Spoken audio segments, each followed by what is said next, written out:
Rohit Dehati Films presents.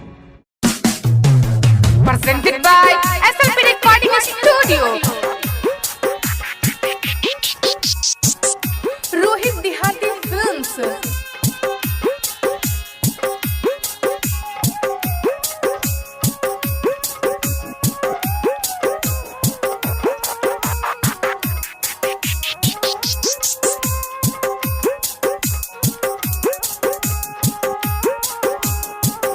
जाय छही छोड़ के हमरा माई हर धाम गे। जाय छही छोड़ के हमरा माई हर धाम गे।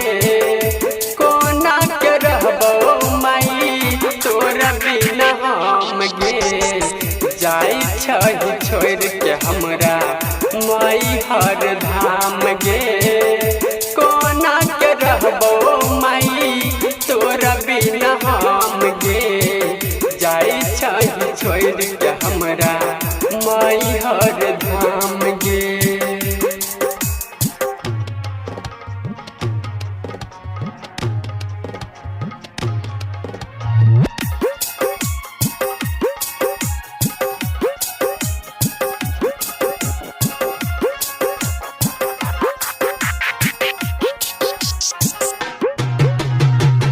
तोरा बिन सुनह लगते अंगनवा दुआर गे।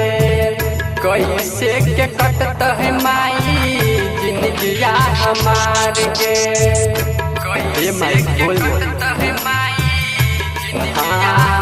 तोरा बिन सुनह लगते अंगनवा दुआर गे। कैसे के कटत है माई जिंदगिया हमार गे। कैसे के कटत है माई जिंदगिया हमार गे। विदाई के नाम सुन के घूटै छै दाम गे। कोना के जीवो माई तोरा बिना हम गे। जाय छही छोड़ के हमरा माई हर धाम गे। Rohit Dehati Films.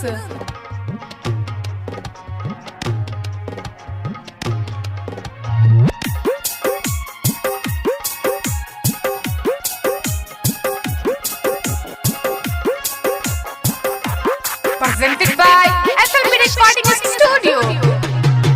नवदी नया चेहरा के छुआ में रखले। बेटवा के आपन तू सब सुख दिहले। तू ही बोल माई तोरा बिना कैसे जी। सब सुख दिहले। नवदी नया चेहरा के छुआ में रखले।